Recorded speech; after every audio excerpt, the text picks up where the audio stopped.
Well, thank you all for coming. My name is Arnie Vedlitz. I'm the Executive Associate Dean of the Bush School of Government and Public Service. I'm a poor substitute for our Dean, Ryan Crocker, who couldn't be here this evening. Ryan is under the weather, but he sends his fondest regards and best wishes to everyone, and he says you should be very happy that he's not here because he doesn't want to give you anything that he might have. But he's with us in spirit, and he has spoken to Mr. McLane and Ms. Taylor and welcome them himself. So on his behalf, I welcome all of you. We have some very special guests here today. Since I'm a fill-in, I don't want to miss anyone, and I apologize in advance if I do. We'll start with the highest level. We are very pleased that some of the staff from Congressman Flores' office are here today. Thank you very much for coming. We really appreciate it. Also, we have the chairman and a member of the Board of Regents of Texas A&M who joined us tonight, Chairman Phil Adams, Regent John White. Thank you so much for coming. We really appreciate it. Our newest vice president at Texas A&M University, Dr. Jerry Strawser, former dean of the Mays College of Business, and now the vice president for administration, finance and administration, and the chief operating officer for Texas A&M, Chief Financial Officer for Texas A&M University. Jerry, thank you so much for coming. We have two wonderfully supportive deans here today. Dean Kathy Banks, Vice Chancellor and Dean of the College of Engineering. Kate Miller, Dean of the College of Geosciences. Thank you so much for coming. And I apologize if I missed others. We certainly are the person for whom this is named, Mr. Drayton McLane. Drayton, you and your son, thank you so much for all that you do, not just for the Bush School or Texas A&M, but all that you and your family do to support the state of Texas. It's so much appreciated, and your community service and spirit is just marvelous, and we're very grateful that you share some of that with us as well. We have Dr. Jim Griffin, the former director of the Mosbacher Institute, who helped to bring these forums into being. Dr. Lori Taylor, who's the current director of the Mosbacher Institute, and our special guest, Cindy Taylor, who's going to be the recipient of this wonderful award and going to give us a talk today. And her family, her husband Alan, and her children are here today as well. So we are so grateful for all of you to come and be here and share this event with us. I've been told get off quickly, so I'm going to do that and turn the program over to Dr. Taylor.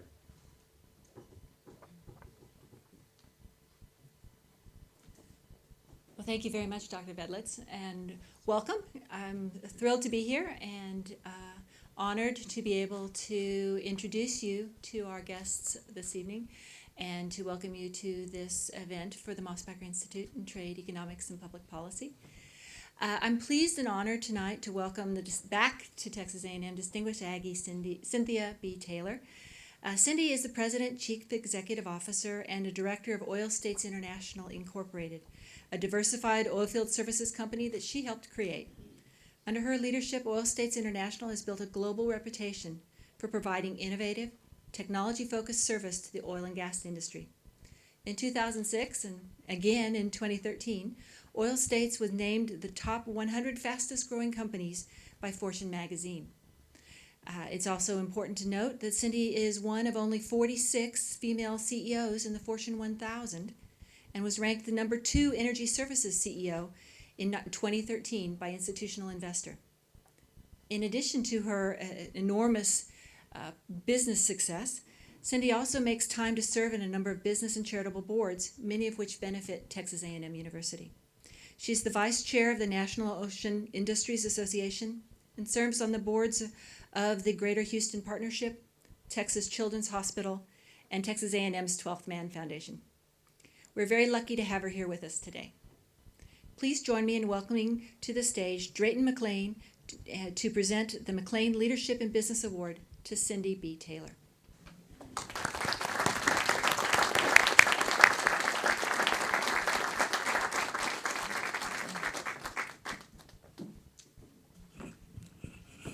Well, Cindy, it's an honor to have you and your family here today. And I think really and important, she's a graduate of Texas A&M. So you can see, particularly for the students, you got something really to shoot for as you move forward, and see her accomplishments as a leader and a person that gives back. Just as you heard, not only is she the CEO of Oil States, but she's involved in industry programs, the Greater Houston Partnership, and the largest children's hospital in the world, Texas Children's. So she certainly does all of that. Cindy, we're going to give you this large award, and you're going to have to be in shape if you're going to hold it. but it is a distinguished award, and it has a lot of descriptions in there.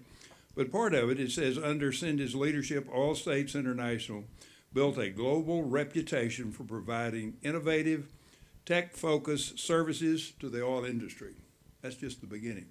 She began as an accountant in a public accounting firm, moved forward, and was the CFO of Oil States, and then ultimately the CEO.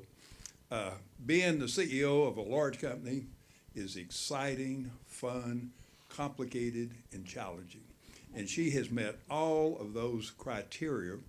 And then you're someone having worked in Houston and been involved in Houston that people admire, respect, and so it's a great honor for our family to be involved in the program at Texas A&M, the Bush School, and for Cindy Taylor to be the recipient. Congratulations, Cindy. We're very proud of you.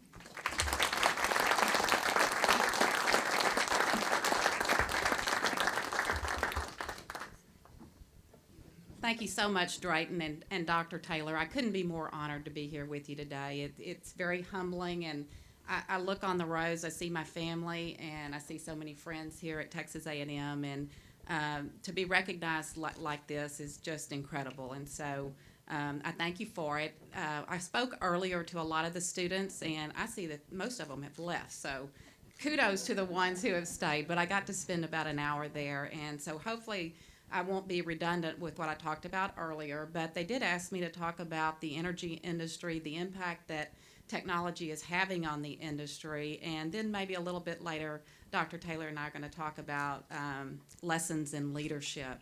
And so I wanted to get started, and I love to talk about the industry because I think that too many times there's a little bit of a negative stigma there, and hopefully when you leave today, you'll have a little more positive view as I do about it. I'm not going to talk about oil states, but I put in one slide, and I did that for a reason because it really leads into the presentation and it helps you understand my background and my focus. But as Drayton mentioned, Oil States is publicly traded. We're listed on the New York Stock Exchange, and we have a market capitalization today of about $3.3 billion. We spun off a big segment earlier this year.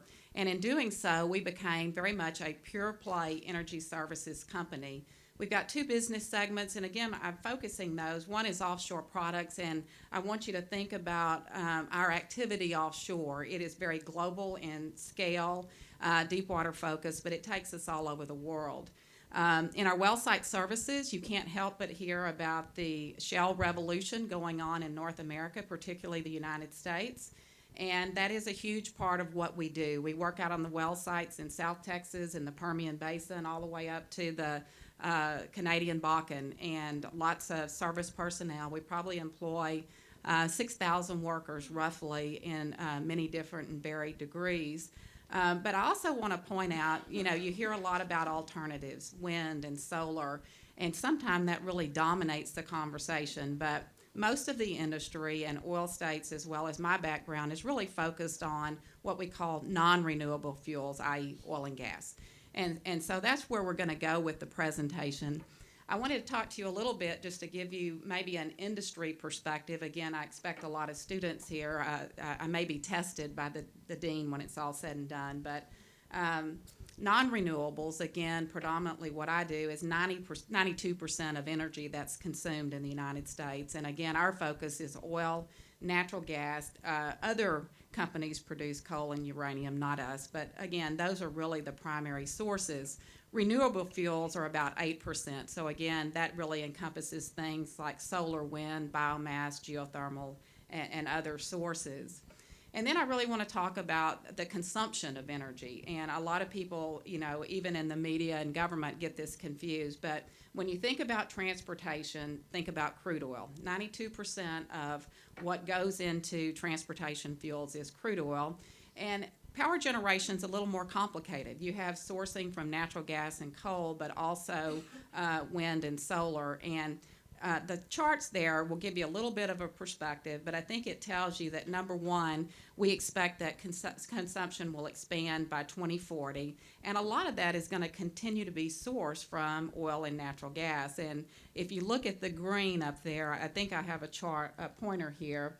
That's your renewables. And again, I told you about 6% comes from renewable fuels. They're only projecting about 10% by 2040. We'll see how that works out, but I think the message here is the conventional fuels of oil and gas have a very good fairway for investment and for interesting careers down the road. I want to talk a little bit about the U.S. We are currently a net importer. You hear a lot in the media about that, but that trend line is changing dramatically, and it's changing on the heels of technology that this industry has brought to bear.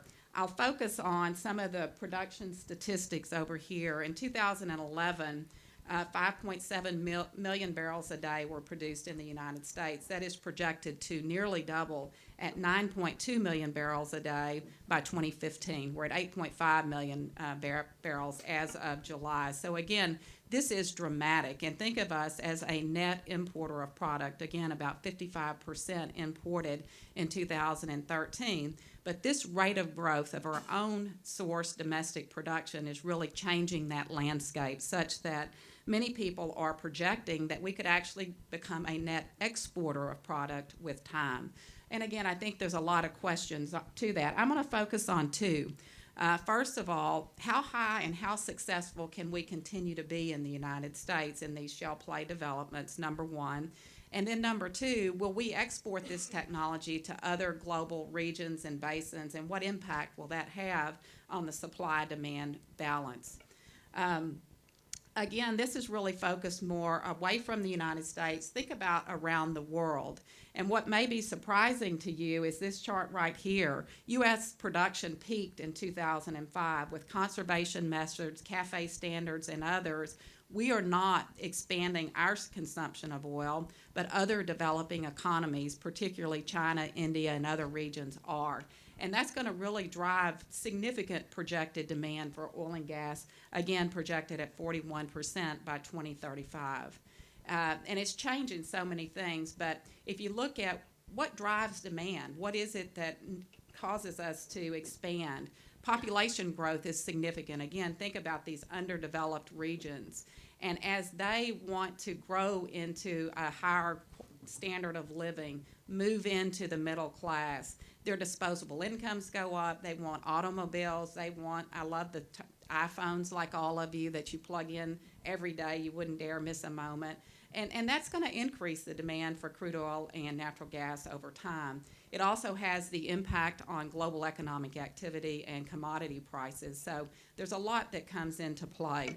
And I don't want to forget about renewable energy, particularly wind and solar, because it is important. However, there are some challenges there, and we want to develop, it is going to be a part of the energy mix, but there are certain limitations that we have to be focused on, one of which is it's just expensive. And we'll talk a little bit about that, but a lot of the European nations are paying 3 times what we do for power. That has implications for household disposable income, economic growth and development. And in fact, there were titles, I pulled some out of the Wall Street Journal, just the title that Europe's renewables romance fades. It's largely because of cost. And I look at all the students here and I think about my boys. Every month they're talking about their power bill. Just imagine if it was 3 times higher. And so you have to think about those things. And then the other thing is just reliability. I've always said I'd hate to be on the operating table when the wind's not blowing and the sun's not shining. So what I mean by that is you can't store electricity. You kind of have to have it when you need it. And so there's some limitations there. Again, I think we'll work through a lot of that. But, you know, I'll call my younger son out. You know, he had heard through a teacher in high school that we'd be 100% solar by 2050. And I'm like, where did you hear that? But I think this might put it in perspective overall. And so that's just really the overview of our industry. And now I'd like to really focus on the trends that we are seeing in our company and what the industry is seeing. And I would highlight globalization as a key trend, technology advancements unequivocally, and then current needs and future needs for significant investments in infrastructure. But one message I hope to leave you with is that there's a very positive outlook for our industry and great potential for good jobs once you graduate and leave this university. But technology's been a game changer over the last 5 years in both crude oil and gas, and it's been led by 3D seismic technology, horizontal drilling, well fracturing or fracking, I'm sure you've all heard about, and also offshore drilling, a lot of things, subsea processing, factories essentially are going down on the seabed, oftentimes in water depths of 5,000 to 10,000 feet. I had this bullet, I did modify it this morning. Oil prices, the industry as a whole, the analysts that follow it, think that we'll kind of continue in the 95 to 105 band for crude oil, a little bit different. WTI is the U.S. produced product. Brent is the international crude, and we do trade at a discount to Brent. I modified this a bit because crude oil prices have actually gone down 16% since June 20th, and we're down about $90 a barrel. And I'll just tell you what's amazing about that is any other time we've had the geopolitical issues and concerns that we have today, we normally had a significant spike in crude oil pricing, and you just don't have that today. And in fact, as you can see, pricing is down 16%. You hear it on the news that the price at the pump is going down, not up. And again, that's not heard of with the issues that we're having with ISIS in Iraq, the issues in Iran with the sanctions, the Russia-Ukraine situation. So again, I think you can hopefully give a lot of credit to this industry and the technology that got us there, which is enabling us to buffer these supply shocks that can occur when things occur around the world. I will focus on globalization. I told you I would. This is a chart that I have embraced for years. It's published by Goldman Sachs, and I think the first time I saw it, it was the top 270 oil and gas projects in the world. Now they're focused on the top 400. But what I mean by this, energy is clearly global. There's many resources. It's so fun for me. I had never left the state of Texas until I was 16 years old. I was born and raised in Central Texas, and so this energy industry has greatly expanded my horizons. I've traveled around the world and many exciting places, and so again, I think it's been fun and interesting. But I do take away, and at some point as an executive, you got to set strategy for your company. Where are you going to invest your dollars? Where are you going to allocate your capital? And the theme that I take away from this is about deep water, the Canadian oil sands, unconventional resource plays, again, shale play developments, and longer-term LNG investments, I think, will dominate the energy landscape going forward. I won't spend a lot of time on this. It's maybe a little bit hard to absorb at first, but if you look at this chart, this is basically the crude oil price necessary for our customers to get break even on their costs plus an adequate return. And the lower scale is how much can you invest at that given price range till you kind of peak out. And the point being, it's getting harder and harder. We're going further and further offshore. I always talk about the horizontal drilling, and you quickly say we're going out to 10,000 feet. Then you kind of do the math. Oh, that means you're drilling 2 miles to a specified location and reservoir through horizontal drilling technology, and it helps you put it in perspective. But one thing that you can't not take away from this slide is great investments in shallow oil, ultra deep water, and deep water, but there are going to be limits. And when we test those limits, I don't see anything but higher prices long term. Maybe there's always, we're in a commodity business, there'll be near term movements, but longer term, we may be facing higher prices. I won't spend a lot of time, but again, we participate in deep water on a global basis. I think it's got a great running room. You saw on the earlier slide, very good economics. There's projected growth in the range of 18% over the next 5 years. We're very focused on the Gulf of Mexico, but also South America, i.e. Brazil, West Africa. They've got world-class reserves, and it's been established well, and so there's going to be significant activity. There are great challenges about that, which I'll go into in a little bit later. The other piece of our business is shale play developments, again in North America, largely in the U.S. It has grown dramatically. Production is growing dramatically, but there's a good runway with anywhere from 5 to 15% forecasted for the next several years there as well. Now I'm going to kind of transition a little bit and talk about shale play development because it's so important to the United States and particularly important to Houston, and it's really been led by technology investments by the industry. And as always, we partner with academia in these efforts, particularly around research. But technology has just been a game changer for us over the last several years, particularly 5. It started out really in natural gas efforts, moved into crude oil. I just put some highlights there. United States is on track to become the world's #1 oil producer by 2017 and potentially a net exporter by 2030. And the middle point I hit on earlier, without the growth that we've had in U.S. supplies over the last couple of years, oil prices would be materially higher, particularly with the geopolitical events that I talked about earlier. Again, technology is the game changer, and I'm going to talk about engineering, the STEM sciences, the impact that technology has and will have going forward. But it has completely transformed the landscape, whereas before we just drilled vertical holes and we produced out of that vertical wellbore what we could. But now, again, we're going horizontal. We're capturing, I say we're producing oil and gas out of bricks.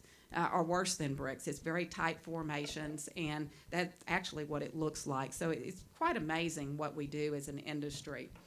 I don't want to be redundant here, but if I focus on the sub-bullet there, imports are set to decline from a peak of about 12 million barrels a day, or 60% of our demand in 25, to potentially just 1 million barrels a day or less than 10% of demand by 2035. So very positive story for the economy and for this industry. I'm going to talk about natural gas, but it's been, again, technology is a game changer. It started 5 years ago in the Bakken, and we developed the technology around gas, and we were so incredibly successful that we've cratered pricing at the end of the day. And again, without LNG terminals, gas is not transportable, so you have to consume what you produce. But we're getting a lot of associated gas out of crude oil basins anyway, such that we've got an incredible 100-year supply of natural gas going forward, and quite frankly, it's underutilized. It used to be about 75 or 80% of the rig count was drilling for gas just 5 years ago. Now it's about 25%. And so you say, we've got this resource, we've got this great asset, what are we going to do with it? And there's tension, but it's led to what we're terming this manufacturing renaissance. Companies like ExxonMobil, Dow Chemical, U.S. Steel, Tenaris, others have all recognized the cost advantage that is afforded them by low-cost energy in this country. And we've got billions and billions of dollars being invested, a lot of it in the southern coast of Texas, Louisiana, around the refining and petrochemical complex. Bay City's getting the Tenaris plant. It's pretty incredible, and it's directly impacting Texas and the United States as a whole. But again, it's on the heels of low-cost, affordable energy. It's led to conversations by the industry. Should we be exporting LNG? Go ahead and make the investments in LNG facilities. It would have a positive impact on the economy, positive impact on jobs. The tension there is, what's the expected price increase that would result if we have competing demands for natural gas? And there's a wide range of opinions on that. What I've kind of found is we expect moderate price impacts, not dramatic at this point in time, should we decide to export natural gas via LNG. CNG is stands for compressed natural gas, and it's basically trying to convert natural gas into a transportation fuel. There are some ability to do that, but it was funny. I was coming down from Normandy, coming into Bryan one day, and I thought, wow, there's a CNG terminaling facility. I was shocked by it, but there are opportunities, probably better for the trucking industry, transportation industry. As I understand it, it's not very effective for the standard automobile fleet. So a lot of what I give you are what, I put together from various analysts and research reports, and I may depart from that just a little bit and talk a little bit about some of my opinions. And despite how successful we are right now in producing our own crude oil and gas, I think we could be incredibly better if we enhanced our relationships with our neighbors in Canada and our neighbors in Mexico. And we hear every day on the media coming out of government about energy security, guaranteed energy supplies, and how to enhance that. And this is how I think you solidify our position. I'll talk about the Canadian oil sands. Again, most of what you hear about is the Keystone XL pipeline, but as a resource base, it is an incredible resource base, one of the largest in the world. It's proven. It's there. It's basically a mining activity, or somewhat, they call it SAGD, steam-assisted gravity drainage. But the resource is there. It's just a matter of accessing it and getting it into refineries and into market. And you don't have the exploration risk, and Canada is such a friendly country. You really don't have the geopolitical risk that we have other places. But with all the positive things, there's always the other side. There are risks to be attentive to. First of all, it's very costly to produce given the lack of infrastructure in the region. Canada is not densely populated, so labor is in short supply. That can lead to cost inflation, project overruns, but I would really say one of the biggest focuses right now is the environmental footprint that it has and is perceived to have. And again, you hear it in our politics for sure, but despite all the potential in the Canadian oil sands, we can't get the Keystone XL pipeline built. It is a proposed $7 billion, I think, by the way, that's probably $12 billion with all the delays, 1,700-mile oil pipeline from the U.S.-Canadian border in Montana running through Cushing, Oklahoma, ultimately to refineries in the Gulf Coast. It's been held up now for 6 years at, I think, that just a political hot potato in Washington, with the environmentalists squarely against it, the industry and a lot of the broader population in favor of it because of the impact that it has on our economy and on jobs. I was talking to the students earlier. There was at one point where the international crude price, Brent, was trading somewhere around 100, let's say 105, and the Canadian crude, WCS, West Canadian Select crude, was trading around 50. So my point is, and because it was a trapped commodity, it had nowhere to go without the pipeline. And as I said, that is a huge potential for somebody to step in and close that gap. And what happened, we're building trains, we're building rail, we're moving it by rail, which is one of the worst ways, in my opinion, to move product. The safest, more effective way to do it is through pipelines. So hopefully we'll get off dead center at some point. I'll just briefly mention Mexico. Another major trend that we are facing is that after 76 years of being a state-run monopoly, Mexico has realized that their production is in dramatic decline. It's impacting their economy, and they want to open their country up to foreign investment. And it can be terribly material. It's hard to even imagine estimated reserves that could total $1.2 trillion. But I'd say stay tuned. There's both high-quality oil and gas to be discovered long-term in that country should they get their legislative changes in place. What we do is not easy. In fact, it's incredibly challenging. People work 24 hours a day, 7 days a week in harsh environments all the time, highly technical, high pressure, high temperature type environments. So there are clearly challenges. But I'm going to start with some and just focus on the environmental impacts that we have to balance as an industry. Focus on greenhouse gas emissions. Lots of studies around fracking technology, but so far we have proven that the industry is very sound, and there's been really no studies that validate that fracking has contaminated groundwater, fortunately, because it is so critical to our success in these resource plays. We were talking in the classroom earlier, water usage is very significant. There's all kinds of new businesses popping up, entrepreneurs that are focused on how to capture the water, reuse the water to minimize that potential risk from shortening and lessening water supplies. And as I found out, I don't have it with me, I have a book of homework from the professor to study about saltwater fracs going forward. But our industry will respond to this, we will make changes, and I have every confidence we'll be successful. There's also been, obviously, the headline major incidents that have occurred, from the Exxon Valdez many, many years ago to the blowout in the Gulf of Mexico with the Deepwater Horizon well, and of course the Fukushima incident in Japan has virtually shut down the nuclear industry really across the world at this point in time. A few other things I commented on earlier, it's this perception of big oil that we get through the media and through politics, and I think it's the thought or the perception that the industry has too much economic power, and with that power that we have a perceived influence on politics to the detriment of others. And one of the reasons I do things like this is to hopefully show you another side of our industry and try to counter some of that thinking. Other challenges we face, a lot of people don't realize that, in offshore United States, we can only drill in about a third of the offshore provinces that have prolific resources available to us. We're just restricted from government to have access to that. Whether it's an offshore well, whether it's the Keystone XL pipeline, there's lengthy permitting and approval processes that have to be dealt with. As we go global, it's not enough. People don't want our products. They don't want it to arrive on a ship or an airplane into their country. They want us to build factories. They want us to train their people. They want us to bring their technology and up their standard of living, and that's what we refer to as local country content requirements.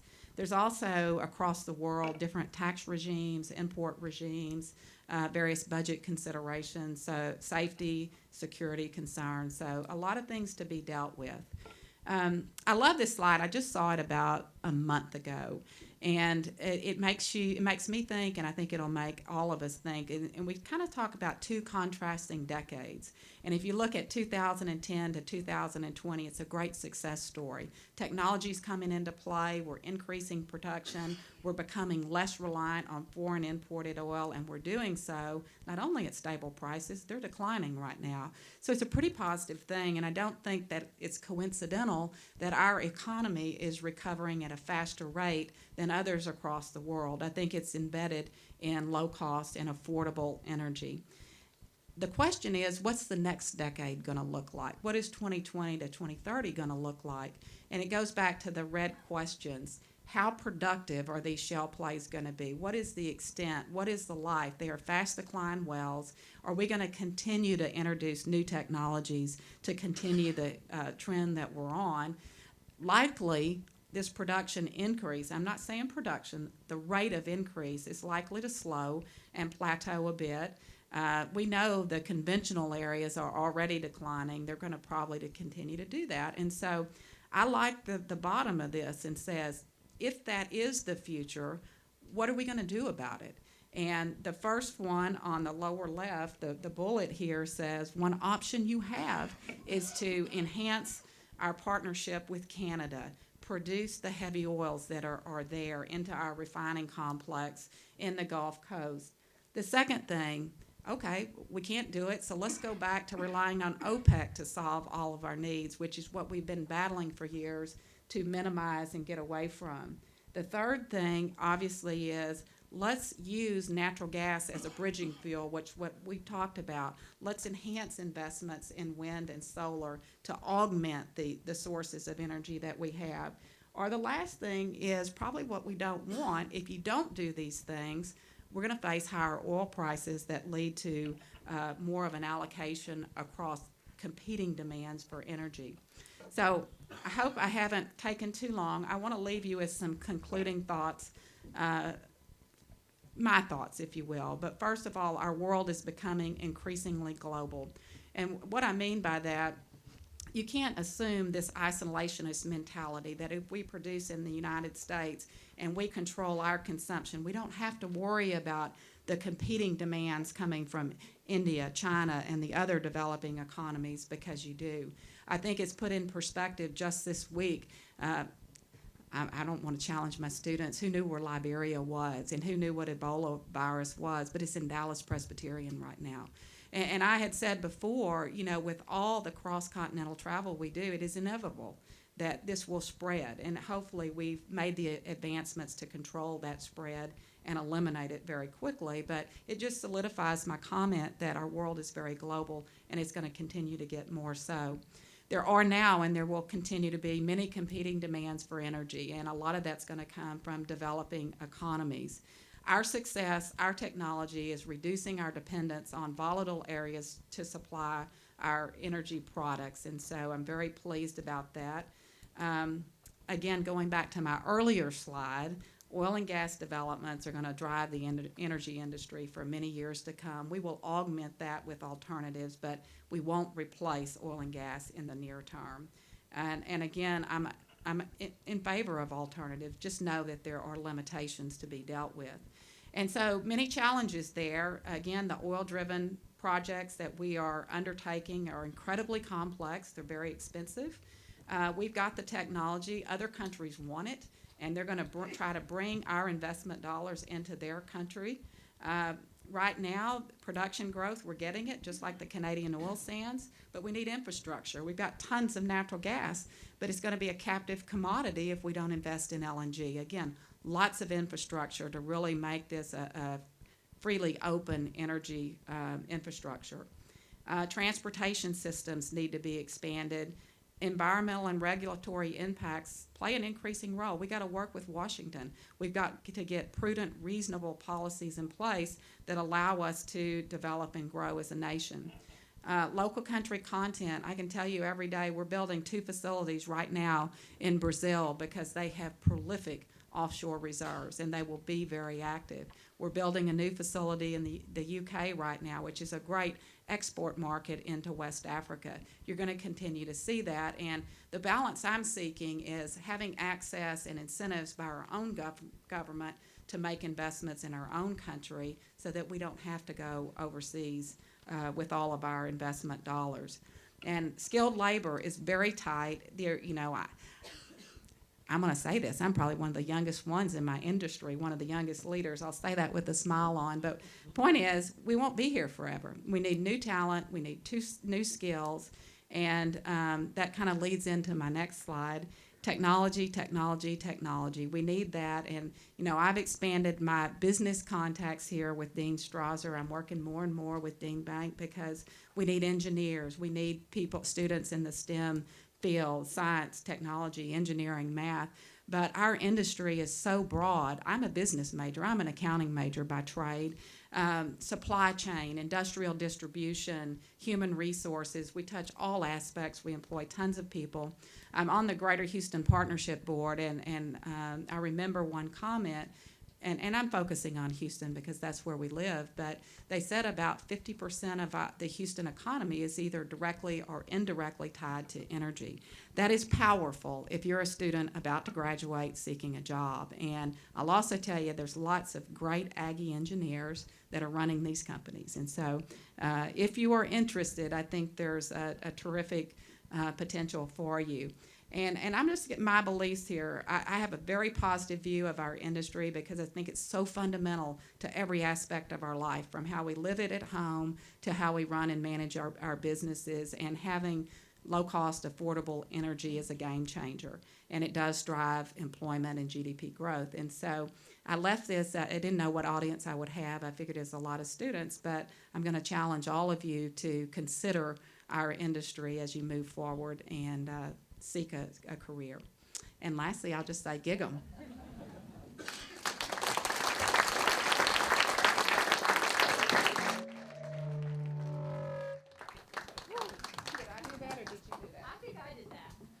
Good. Oh, I don't think so. Come and join me in the chair. Okay. And we'll work our way over here. And the next part of our presentation is just to have some reflections on leadership. We've invited Cindy Taylor here today because of her outstanding leadership in her industry, but also in her community. And so one of the issues we want to explore now is to get her insights into the act of leadership. And so I'd like to ask a few questions and then hear her answers. I'm really fascinated by the idea. So as a professor, I'm of course convinced that everything is in class is where you learn things. But I'm told that people actually learn things by doing and learn by experience. So where did you learn to be an effective leader? Was it something you learned in A&M, or was it something you learned on the job, or how?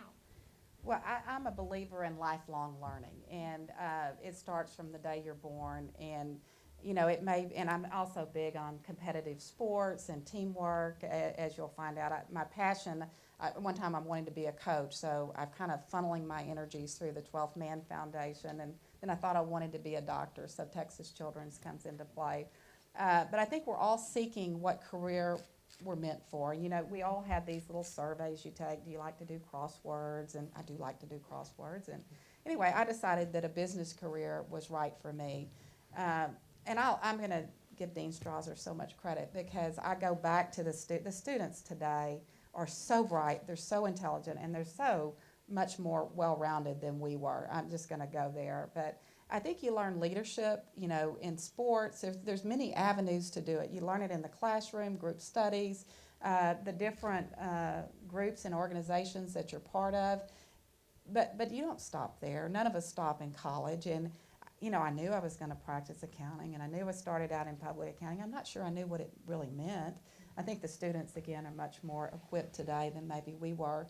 But I also focus on the power of mentors and examples, and I'm going to use Drayton. I don't know him as well. There's many in my life, Ellie Simmons, Doug Swaman. You can learn so much by watching the actions of others. There are leaders, and you hit a point, it's not enough to just run your company and make it successful. You want to give back.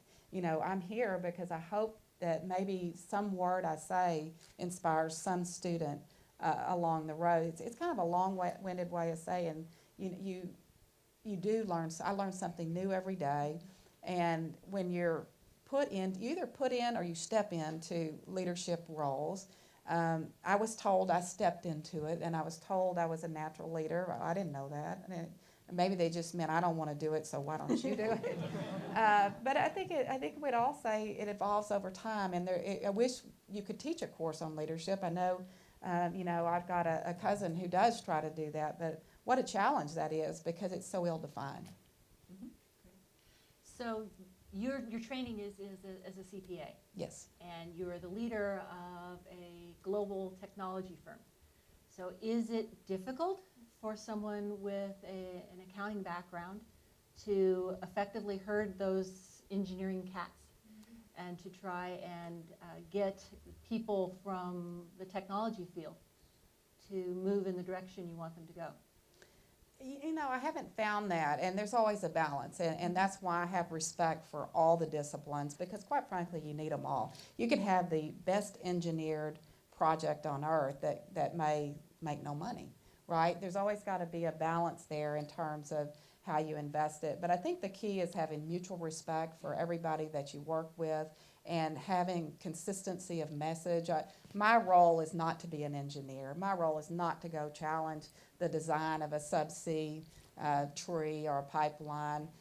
My role is to set strategy, work on allocation of capital, where we're going to take our resources, and the key is we don't do it alone. You need all the disciplines, all the talents, and I just want to make sure I have the right people that know what they're doing in the technical field. But when you have mutual respect and communication, it works. Mm-hmm. So how do you set strategy? What is your best technique for figuring out where you're going to lead your team? It's really interesting, and I bet there's lots of courses on strategy now that there wasn't then, but early on you talked about merging 4 private companies, taking it public, very disparate product lines, much smaller than we are today, and it's like the first year you're like, oh, what are we going to do now? And I'm being a little bit facetious there, but I actually went to academia, and what I wanted was a framework. We can all talk about strategy, but if you have a framework and a way of thinking, it really helps engage everybody in the organization. But all of these statistics are not my statistics, so you're going to get a forecast of production, reserves, demand, pricing. You're going to have to understand all the impacts that go into operating globally. I risk adjust investments in areas like the Middle East and West Africa, as everyone should, I think, because it's much easier and safer doing business at home. So you really have to say, what's the landscape look like? I go back to the geology. Where are the reserves, and where are my customers going to be investing? And then I've got to develop the technology and the personnel to help them achieve their goals. You serve very effectively in the private sector, but you've also really engaged as a member of the board of directors for a number of charitable organizations, particularly in the community, and we thank you for that.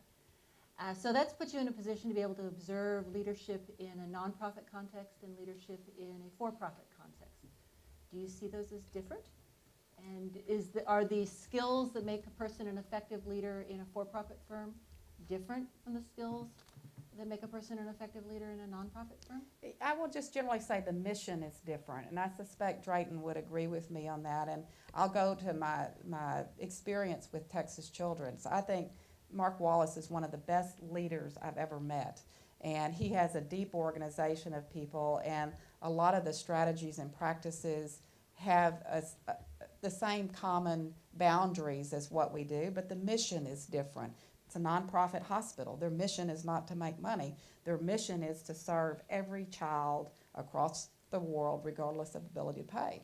The mission is different, but I think the leadership skills are the same. And even though it is a non-for-profit, their success hinges upon operational effectiveness, certainly safety, and you're dealing with lives of children, safety and security. So you see that there's a lot of the tenets that are the same across those industries.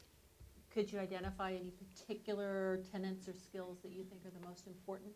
If I was going to advise a student the one skill that they need to really work on developing in their career, could you? You didn't tell me you were going to ask hard questions. I'm sorry. You didn't tell me you were going to be so interesting.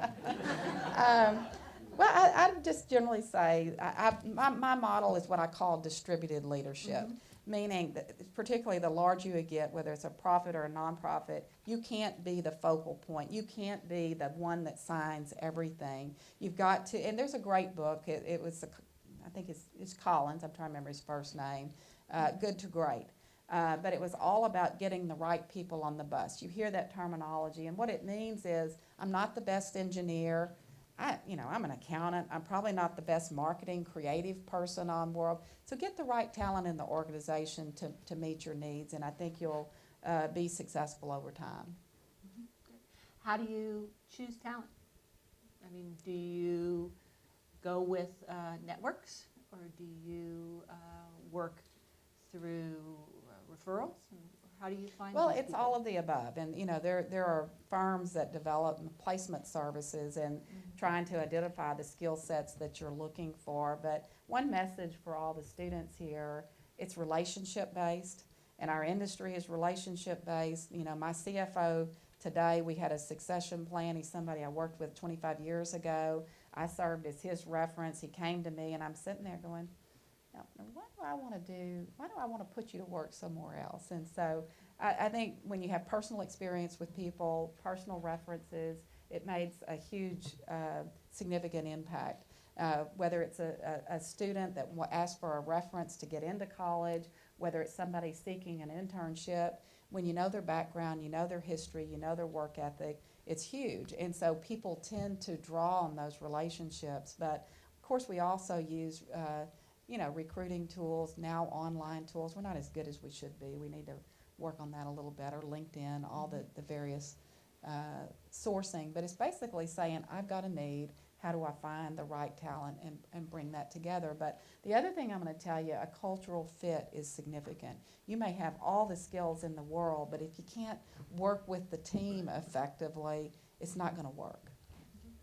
So how, in advising a student, how do you display to a potential employer like yourself that you have the skills that they're looking for? What's the most effective way to communicate? Well, I know there's a career center here, but first and foremost, know what you're going into. And, if you want an internship in the energy industry, be very specific that that's what you're looking for. If you want supply chain, industrial, you ought to tailor that to the job interview that you're going to, number one. And then be prepared, obviously know their operations, know where they work, know what they're looking for. Then you can have an informed discussion with the person that you're interviewing with. Obviously, having an up-to-date resume, every student should have it. You should have it probably from the time you walk on this campus because it'll go with you. But I don't have a resume. They call them CVs now. But even if I want to go on a board at my age, they want to know who you are, what experiences you've had, and what you can bring to bear to the position that you're seeking, whatever that is. So what made you decide that you wanted to, does one seek a position on a board, or do they seek you? A little of both. I was blessed in that they sought me, and so, and I'm thinking public company boards, and so right now, everybody wants public company experience, accounting, finance, a certified financial expert. Running an operation, a company is very significant, and I'm particularly attractive because I'm female. I just accept it for what it is and make hay while the sun shines, and so there you go. So one of the things that always is impacting the energy industry is the regulatory environment. And as we go into another election cycle, there's another set of policies and regulations that might be coming down the pike. Do you see any on the horizon that will make your job as a leader easier or more difficult? No. Okay. None of them will make it easier. The things that are critical to our success are, what is the increased regulatory and tax burden on our industry? And you can't help but think about, is there going to be a carbon tax as an example? Are we going to eliminate some of the tax incentives, intangible drilling costs, and others that have benefited our industry over time? But just think industry taxation as one other cost to this industry that will limit the amount of return that you can make. Again, I'll say Dean Strasser and many others across the United States, my industry and others are really pushing for lower corporate tax reform, lower corporate taxes. We are completely non-competitive across the globe with the high corporate tax rates that we have. I won't say that's a threat. I can't see them going up, but I also see a lot of difficulty and resistance for Washington to bring them down. We are either first or second highest corporate tax rate in the world right now. And we're working through it because there's also, for all the challenges, there's also great things about doing business in the United States. So you're a global company. You're based in Houston. Do you see yourself staying in Houston? I hope so. Long run? Yeah, I'm not going anywhere. I'm not going to, there's a lot of, relocations overseas. That's also in the news where people are moving their corporate headquarters to, guess what, get a lower overall corporate effective tax rate. And we're trying to work through the system as it is and make it work. That's not my passion. My passion's here. And I think that's one of the things people don't realize. While we're making investments in Brazil and South America, we're making money in doing so. And it's keeping me employed. It's keeping lots of people in a corporate headquarters office employed, creating great jobs, affording us the opportunity to give back, whether that's charitable, give back with our time. And so I hope to have kids that marry and have grandkids, so I'm staying around. No pressure, guys. No pressure. So, well, which one of them are we going to get to be a grad student at the Bush School? Well, one's already graduated, so he's gainfully employed at this point in time. The other two, I don't know.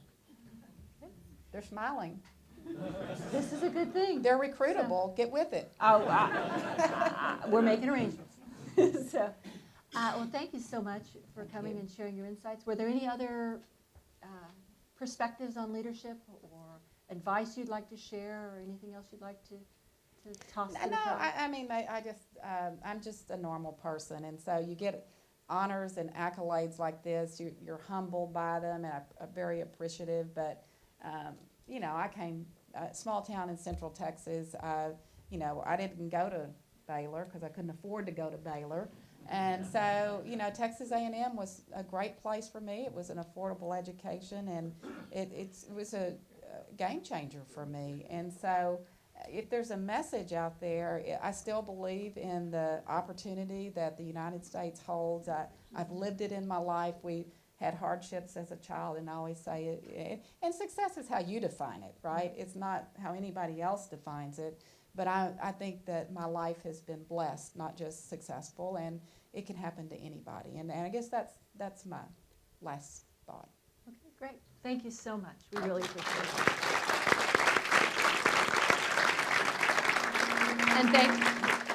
And thank you all for coming, and we appreciate you very much.